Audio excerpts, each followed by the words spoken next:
All right, welcome everyone to our noon Eastern time session for the Connection Conference, along with our friends and partners at ZeeMee. Before we get started, we will do a few housekeeping items for the session. First and foremost, as an FYI, the session is recorded, so it will be made available for all attendees by sometime, hopefully next week, for you to view again or share with colleagues, etc. All attendees are on mute and off camera, just as an FYI, but throughout the session, we certainly do encourage you to use the chat function, which I see a lot of activity happening in already with everyone sharing where they're dialing in from. If you do have any questions specifically for Adam and some of the content that he's covering here in the session involved, please use the Q&A function. A number of us will be monitoring that throughout the session, and assuming we have some time at the end, we'll make sure to ask as many of those questions as we can. So again, please feel free to use the chat and Q&A functions as much as possible throughout. If you do need anything, again, we'll be monitoring those as well. So if there's any help you need or issues you experience, please just feel free to post anything that you need to in there, and or you can email us at marketing@carnegiehighered.com. And then finally, we do invite you to be social throughout the conference and these sessions. So please use #TheConnection and also tag Carnegie HQ. But with that, I'm very excited to welcome Adam Metcalf, co-founder and chief evangelist at ZeeMee, presenting on the power of prospective student to prospective student recruitment and how to harness it. So thank you so much, Adam, for joining us, and you can take it from here. Mark, thank you so much. It's a pleasure to be on this with everybody today. So thank you. Yeah, humbled and honored to be invited by Carnegie to speak, and really excited to just share some of the data that we have about student peer-to-peer engagement and some of the things that we've been researching. And so thank you all so much for joining. I'll go ahead and kick it off here. There's a chat going on. People are just dropping where they're from. So feel free to drop in, rep your university or college or whatever part of the country you're calling in from. I'm in DC today, and yeah, just excited and thankful to be here with you all. I've been in education the last 15 years or so, and came from the high school side before starting ZeeMee. And so I see that some of our partner schools are here, and people that I know well in admissions and enrollment. And yeah, so last 9 years or so, we've been working with students as a private social community. And as such, with over 1 million students, we have a good pulse on a lot of Gen Z trends and things that students are saying and things that students are doing. And so just wanted to share some of that data with you today. And talk about the power of prospective student to prospective student recruitment and how to harness that. And so one of the things I wanted to talk about actually to begin with, and we'll talk about this throughout, is that I think in higher ed, right, and just my time in education, we oftentimes misuse the word peer-to-peer engagement, right? And so when we say peer-to-peer, we're often thinking, oh, current student to prospective student engagement, right? And the challenge is, and a lot of you probably have children as well. I have a 14-year-old daughter, right? So my daughter's in high school. Students that I worked with on the high school level, they never ever think about themselves as a peer with a student in college, right? So if you're a senior in high school, you don't think about yourself as a peer with a student in college, because it's a different stage of life. And that's not that it's not a good voice for them to hear from. They absolutely want to hear from that voice. But I think we need to be a little more targeted when we say peer-to-peer. And so I'm going to talk a little bit about that, what that looks like, what the data is showing there. Did you know 89% of Gen Z today wants to have made their good friends by the time they reach campus? I think about, like, when I went to school, right? And I went to American University here in DC. I was hoping to like make a friend by second semester. Right now, Gen Z has this expectation, by the time I hit campus, I'm going to have already made my good friends, 89%. So some of this data that we collect is from ZeeMee polls, right? And so because we have over 1 million students, we can put a poll out, and within 15 minutes, we can have tens of thousands of responses from students that are seniors in high school, juniors in high school. So that's great. So that's actually where this came from. 89% of those students that responded in that poll with those thousands of responses said that they expect to have made their good friends by the time they reach campus. I don't think that surprises us about Gen Z. I think we know that. We know that they anticipate making connections virtually. But that was a really high number. 89% expect to have made their good friends by the time they reach campus. So that data is important in the sense that what are we doing in the enrollment funnel to really help them make friends, to help them connect, right? I don't think just leaving it to orientation, I don't think, leaving it to like an admitted student group, for example, is enough.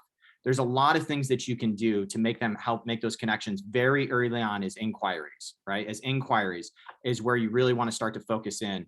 And even their junior year, right? Before they're even a senior, connecting them possibly as early as possible. So we'll talk a little bit about that. Here's a little research from Pew. 2012, 94% of teens aged 12 to 17 had Facebook. By 2021, only 27% report being on Facebook. And of those, I imagine a lot of them are because a college told them to get an admitted student group on Facebook. And so they end up signing up. And so I know we all know like the adoption on Facebook has obviously dropped precipitously. In fact, Facebook reported in 2021 that they thought that 27% would drop by an additional 45% in 2022. So everybody knows that Gen Z is no longer using Facebook. And again, I mean, I think it makes sense, right? It's no longer a private social community, not to mention a whole slew of other issues with Facebook, but it's not a private social community for students because grandma and grandpa out there. Literally, my daughter, great grandma was on Facebook, right? So when we talk about just grandpa and great grandma was on Facebook. So you got multiple generations on Facebook. And so there's just no privacy. And I think, you know, we've worked with lots of colleges and universities, and what we find is that the schools will tell you, hey, I launched a Facebook admitted group, like nobody's showing up, or if they end showing up, like they immediately bounce, like, peace, I'm going to Snapchat, right? And it's because there's this sense of like school is a part of this, they're watching over it, right? And they really want to kind of get into their own space on Snapchat. But it's not just that. It's really actually not that as much as it is the students don't want to be in a place where everybody in their family is, everybody kind of can be a part of that experience. And so looking to create something private, I think, is really critical to helping engage those students. Just a little bit of retention data. I'm sure a lot of you are familiar with this. About 1 in 4 students, right, not returning after freshman year.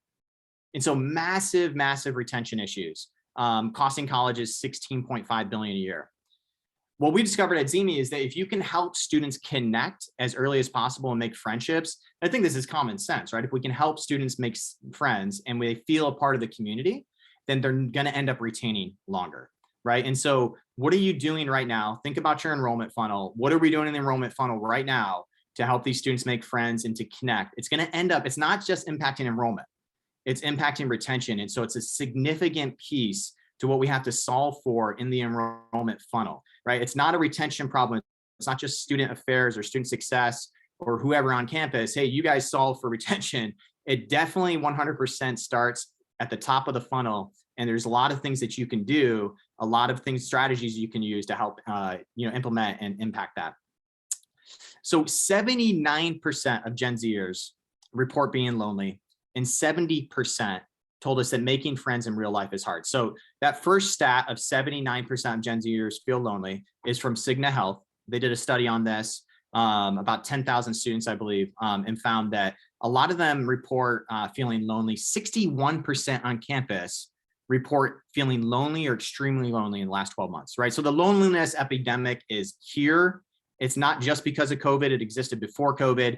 COVID exacerbated the loneliness epidemic. We all know this. A lot of us has felt this in our own personal lives, right? Just loneliness that has creeped in as a result of, being on virtual cameras.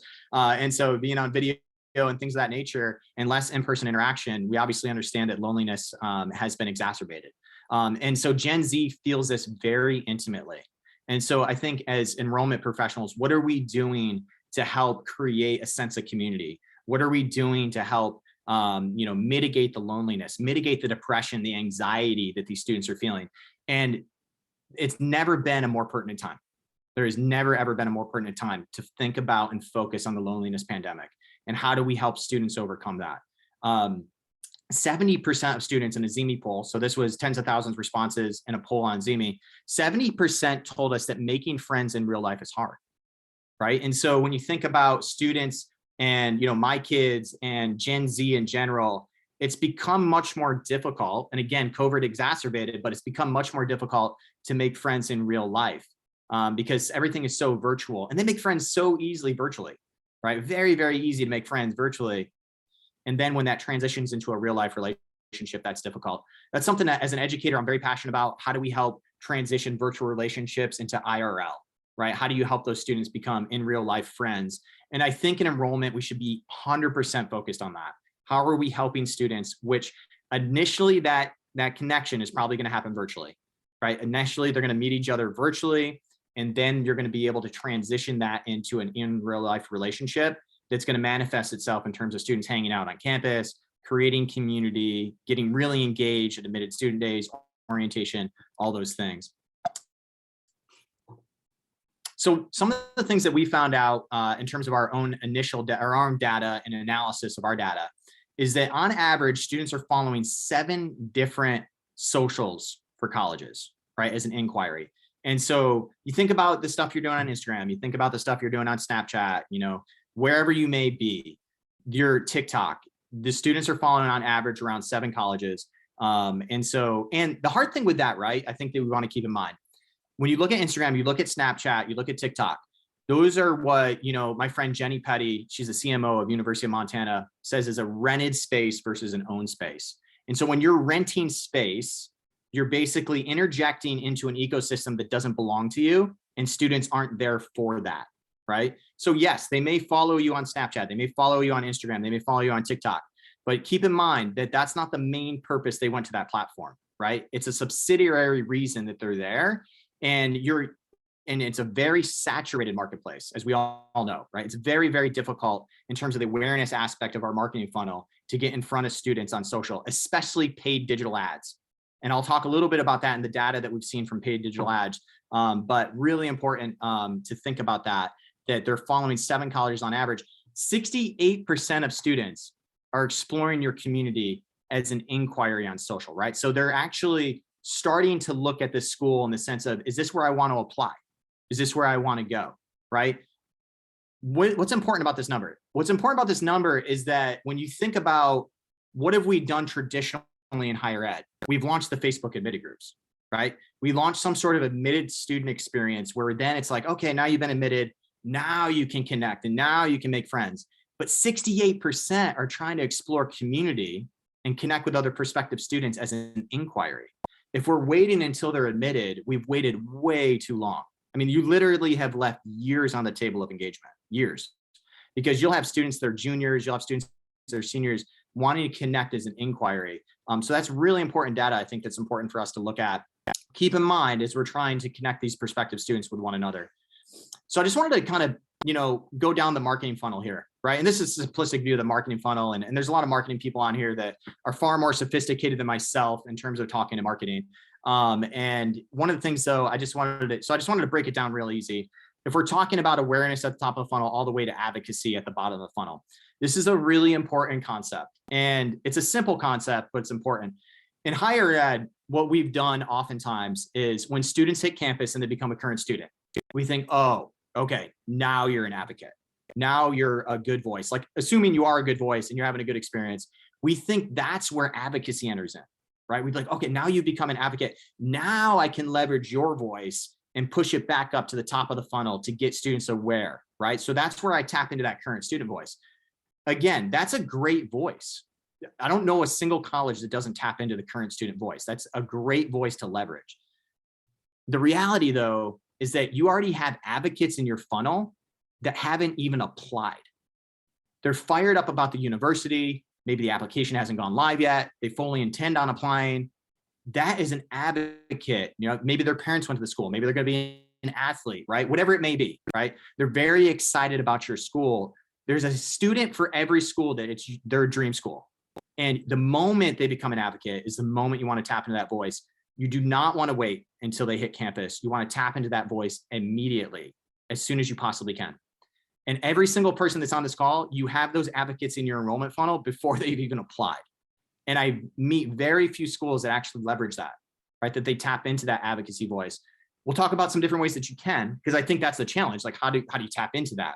And so this is really important. Think about inquiries that are fired up about the school as an advocate. Another thing here in terms of awareness, right? There's been an 89% increase year over year for Facebook and Instagram ads. So if you have a lot of your budget oriented towards Facebook ads, towards Instagram ads, you need to understand that from 2021 to 2022, that has increased 89% in terms of costs. And so not only is your cost increasing, you're increasing dilution. because there's a lot more brands on these platforms that are advertising. That's why these costs are going up significantly, right? Because of some of the changes that Apple made on iOS, the privacy and things of that nature, it's caused costs to go up significantly. So you're paying a lot more and you're actually getting less in return. And I don't think anybody's saying, oh, don't do digital ads, don't focus at the awareness stage. But I think you want to be really thoughtful about what's the spend that we're putting into that and what's the result.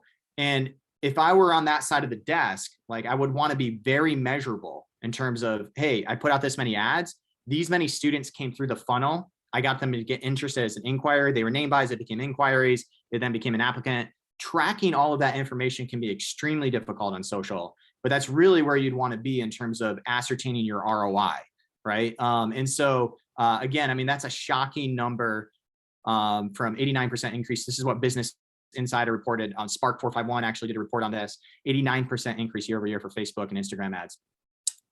So a little bit there on the marketing funnel and tapping into the voice of advocacy. Cool. So this isn't ZeeMee specific, right? These are screenshots from ZeeMee. I just want to talk about this at a high level and how do you accomplish this. But this is ultimately why prospective student to prospective student voice matters. And this is real peer-to-peer engagement. So I'm just going to take a look at a few of these screenshots from a group chat, right? And so these are group chats that were open to inquiries, open to applicants for these particular schools.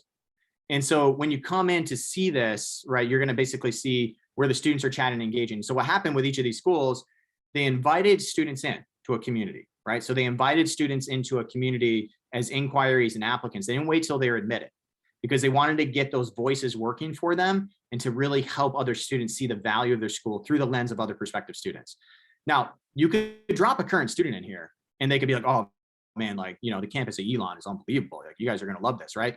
But we leverage that voice all the time, right? And it's really not as authentic as another student who's a senior in high school who's applying to Elon and saying, oh my goodness, I can't wait to meet you guys.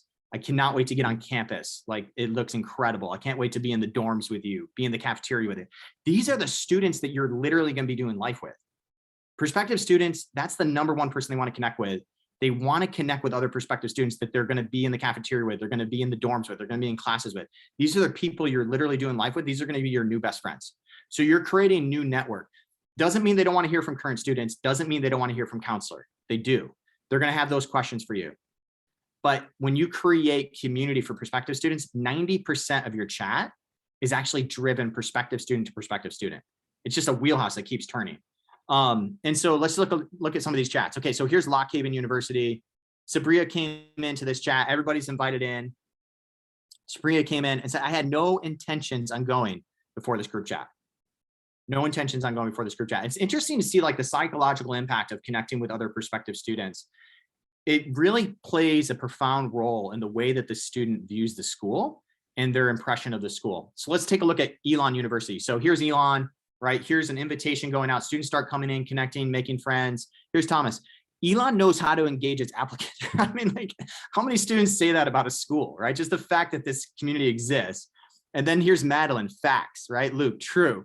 Thomas, love coming on here and seeing all 99 plus texts, right? Because when you create community for prospective students, the chat just is going to ramp up and it's going to keep going and it's going to fire on all cylinders.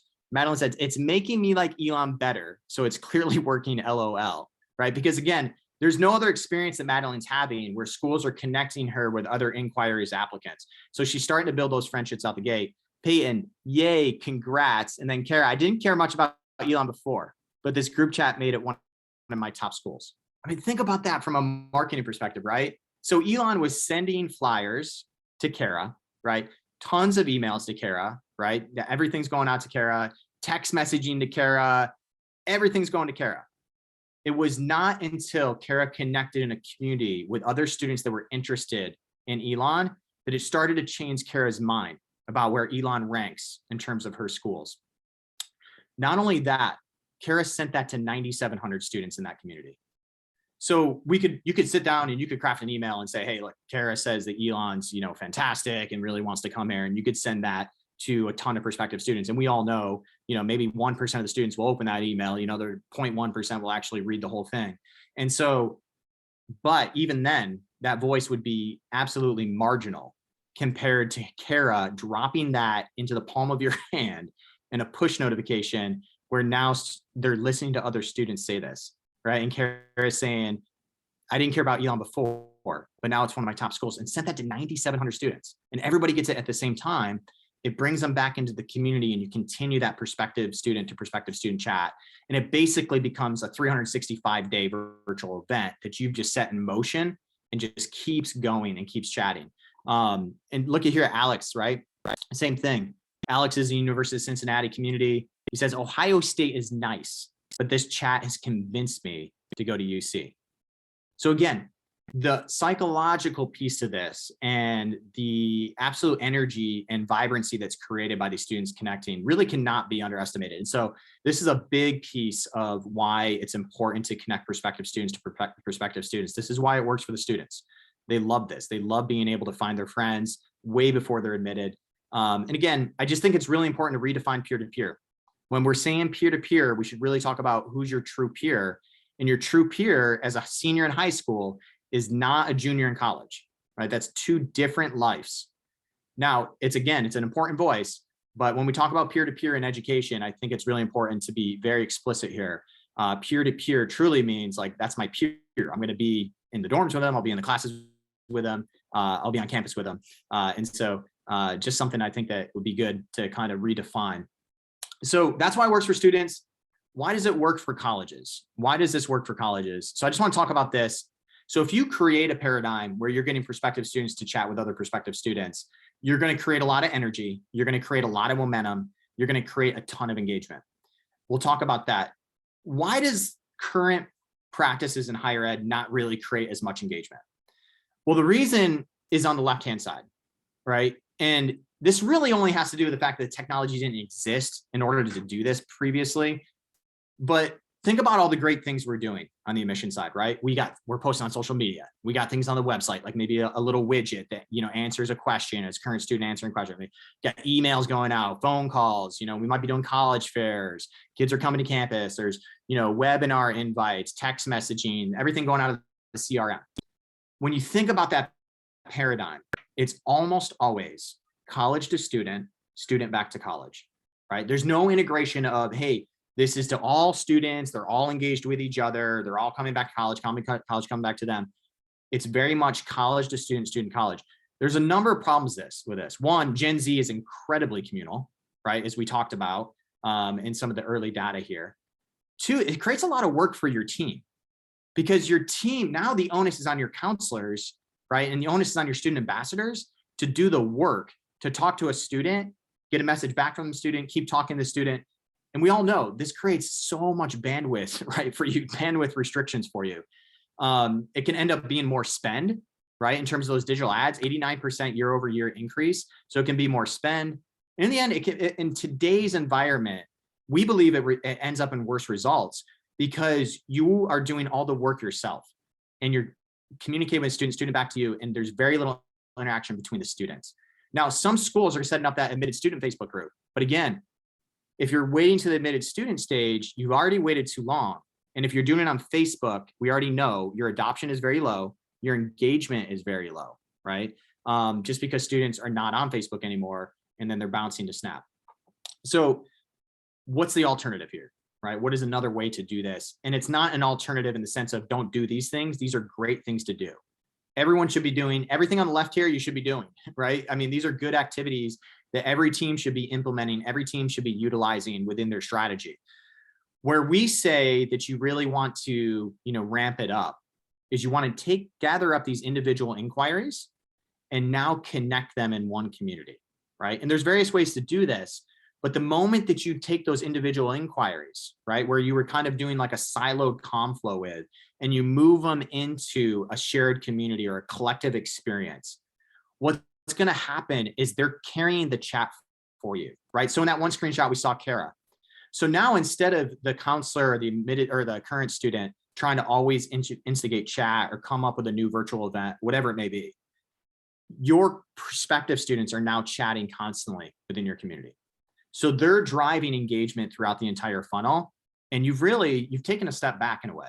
Now you can be there to answer questions. You can be there as a part of the process, of course, but they are taking that conversation and they're running with it. And I mean, it will literally blow your mind how much these students want to chat and they want to know each other. And again, before they even apply. And it's interesting, right? Like, I think, when I went to school, right, a long time ago, you think I was, I didn't really want to connect with anybody until like I was on campus, but now it's, I want to know about this school through the lens of students that are interested. And that's very important to me as Gen Z. And so this is where I think you're going to end up seeing a lot less work for your counselors, a lot less work for your current student ambassadors, because again, the onus shouldn't be on you.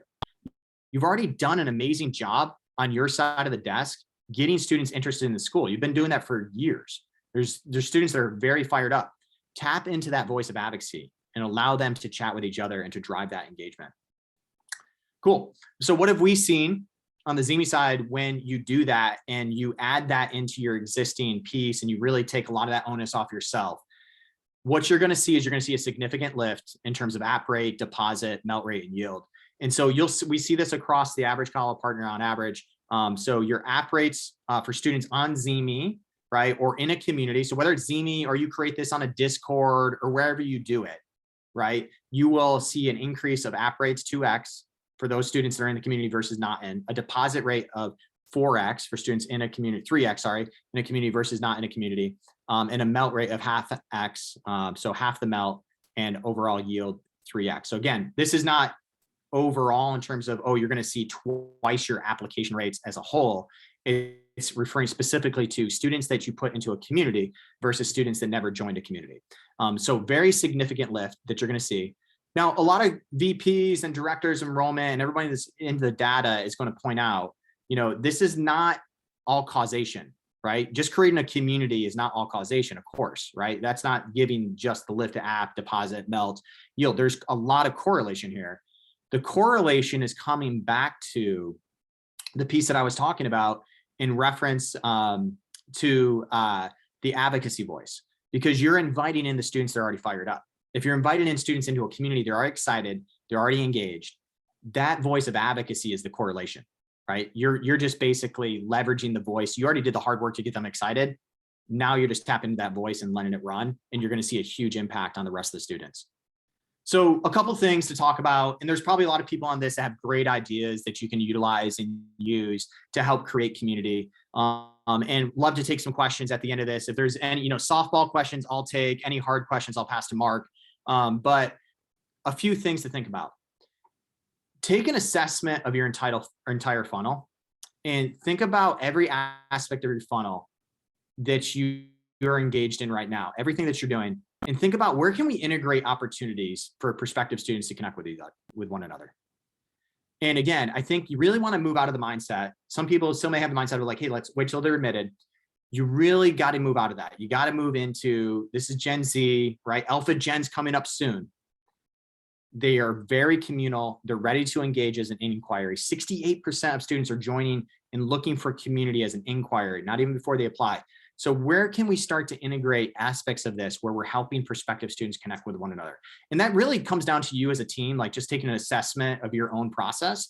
And your team's going to know the best. Your team's going to know, hey, we could integrate this here. We could do this here. I mean, the ideas are actually limitless, right? So there's a lot of different ways that you can do this. Here's just a few ideas. Campus tours, right? So when students are coming to campus tours, and a lot of you already know this, are all eyes always looking forward, right, to the tour guide? Or are there opportunities for students and families to meet each other, right? Is the tour guide talking to somebody and saying, oh man, like you're into backpacking and hiking? Hey, you should meet James. He's also on this tour. Wanted you two to connect. Maybe you guys could exchange social, like connect and get to know each other. Okay, so really simplistic things. I'm sure a lot of people understand this, right? And are doing some of these things. But these are great opportunities to get prospective students to connect with one another, because you're going to get a significant lift there. A college fair, right? When your counselor's at a college fair and talking to a student, and maybe two come together at the same time at the table, are we introducing those students with one another, right? Any connection point that we can make from prospective student to prospective student is hugely valuable. And again, just think about this in your own process. What are ways that we can make those connection points and have that happen? So connecting students. Do your counselors connect students that share similar interests, right? Some of you are already doing this well. You meet a student and they're into a certain passion, right? Maybe they're into anime. And there's another student you meet that loves anime, right? And then being able to say, hey, would you mind if I introduce you to so-and-so, they also love anime. They're also considering our school. A great way to connect prospective student to prospective student. And then just the last one, leveraging a peer-to-peer engagement platform, right? Not just run-of-the-mill social channels. So it's important to realize when we're talking peer-to-peer engagement, that's not Instagram, that's not Snapchat, that's not TikTok. They're not designed for that. They're designed to deliver content. They're designed for the college to put something out there. It's really more in the awareness bucket of your marketing funnel, but it's not helping in a really significant way for prospective students to connect with one another. And so there are platforms out there where you can explore this, right? And obviously ZeeMee's one, of course, and so, but this is not a straight up ZeeMee pitch. Discord's another, right? So there are opportunities where you can get community by creating things. And so anyways, just wanted to share a few of those things. I see there's a few question and answers coming in. Again, hopefully Mark will handle all the hard ones. But Mark, I'll pass it back to you. And hopefully we left a little time for any questions and answers. And yeah, again, thank you all so much for just the chance to talk a few about a little bit of this data and some of the things that we've observed. So really thankful to be here with you all today. Love it. Love it. Thank you so much, Adam. Some great stuff here. And we did get a few questions, as you mentioned, that came in, one of which, actually the first one that came in, I believe you just gave a bit of an answer to, which was along the lines of just what app is best for group chats and some of the communities that you're really talking about here. Yeah.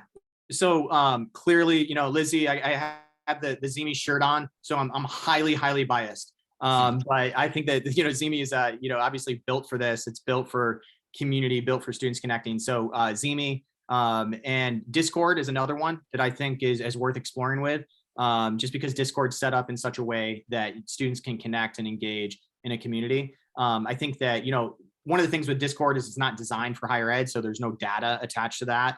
And then you're kind of interjecting into a space that they may be using for gaming or other purposes. But it does absolutely have the functionality where you can create a community. So those are the two off the top of my head. And other people might have other ideas. So, feel free to chime in with those. Great, great. And a couple other questions kind of fall on the same theme, and actually see them asked sometimes in the world of just social media in general and engaging some of the conversations that are happening out on social. But so first off, just how much do college representatives moderate the group chats, or is it mostly the students talking amongst themselves?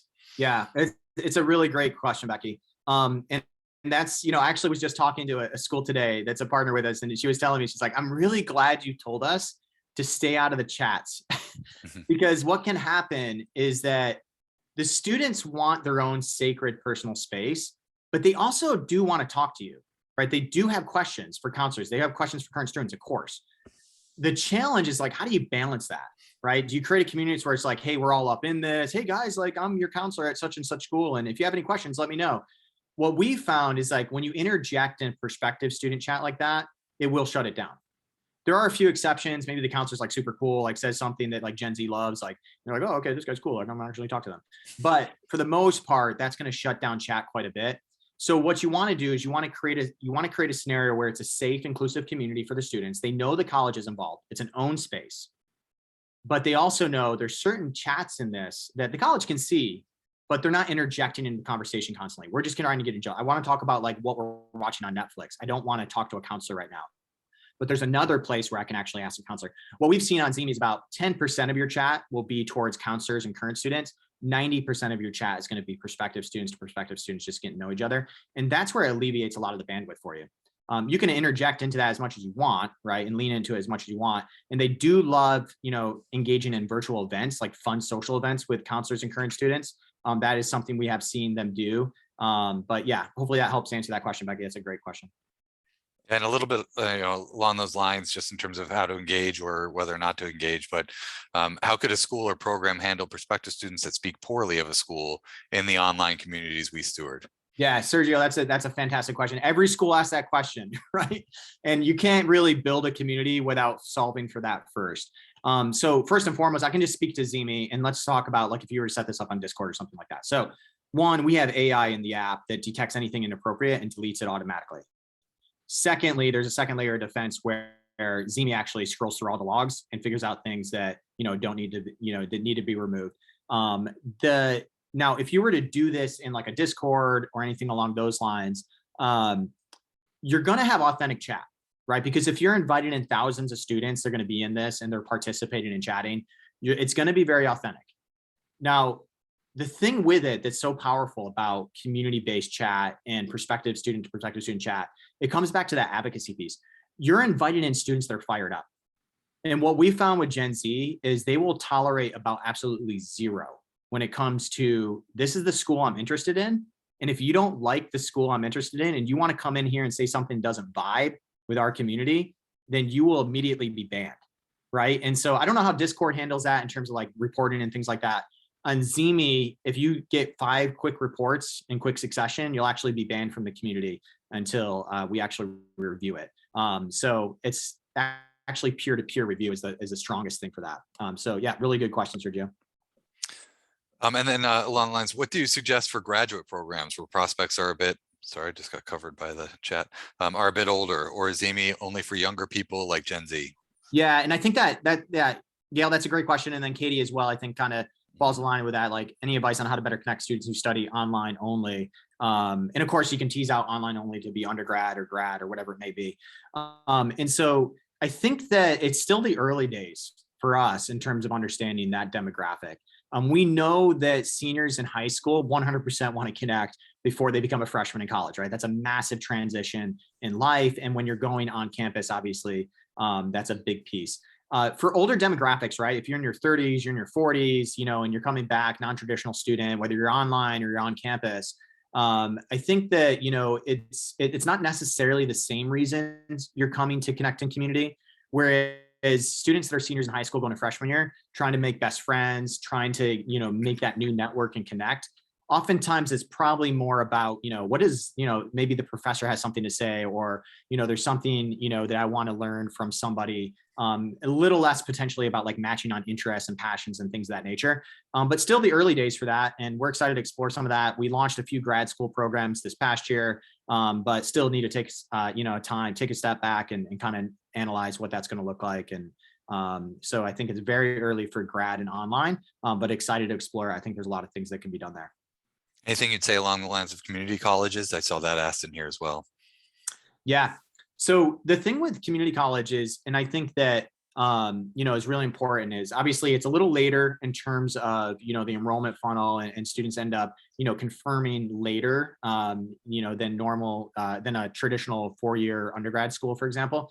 But those students, every student that's going to school, you know, regardless of where you're going, community college has been on the forefront of access, right, forever. And it's an important piece for those students to be able to connect and engage as well, at any given time. And we found that students that, regardless of where you're in school, maybe you're going to the most highly selective school, maybe you're going to schools that are focused on open access. And at the end of the day, everyone's human. They want to make friends, they want to connect, they want to be able to build that community. And so for community colleges, I think you absolutely want to pour into that community. And I know, just having talked with a lot of community colleges, it's a lot harder sometimes to create that type of environment, that community, if you're not there for 4 years, for example. And so I think, but anything you can do and using your arsenal to kind of create it is important. Great. Going a little bit back to kind of the management of the community and, or, you know, how you're engaging with the different populations that are in there, but what happens to the students that you deny who are in the community? Yeah. I don't know, Andrea, great question. So that's always, you know, that can be a concern, and especially where schools, you know, may be more selective and there's a larger population of students that don't get in. What we found, and it was actually a concern of ours in the early days, like when we started, you know, partnerships with USC, Berkeley, Amherst, Notre Dame, like how does that work in terms of, you know, there's a large section of students that aren't getting in. How do they engage on the app after that happens? Because when you're moved into an admitted student community on ZeeMee, it's exclusive. So we know from your data that they were admitted. So we move them into the admitted student. The other students don't get put in. What we found is that one of the great things about Gen Z is, whereas they can be very defensive of the community in terms of, this is like, if it doesn't vibe with us, we don't like it. They also can be incredibly affirming and inclusive. And so one of the beautiful things that we see on ZeeMee is you'll have students that don't get in. They will share in the chat, oh, hey, I didn't get in, every single time. I've never seen an issue with this. And it was a surprise to us. We've never seen an issue with this. The students will rally around that student and say, hey, there's a plan for you, right? There's a school for you. And so it's really cool. Those students actually even stay in the community oftentimes and keep connecting with other students that got admitted just because they made friends. But yeah, never seen a problem with that. And so it's been an interesting paradigm. Great. I see one final question that came in. I know you were talking at the beginning about kind of peer-to-peer and the definitions of, but certainly tapping into those voices of some of your current students and those on campus already for some of these efforts. So this question being along the lines of how do you feel about leveraging students already on campus that are social media influencers with large platforms, et cetera, having them enter chats or play a role in some of these types of dynamics? Yes. Yeah. So, and I apologize if I come off too strong on the current student voice isn't as popular as the prospective student voice. The current student voice is so important. It's really, really important. And especially if you have those type of students that Taylor's referring to. This is a great question about social media influencers. And it's not even they may have already garnered a following on social media, right? So maybe they have following on Instagram, Snapchat, whatever it may be, TikTok.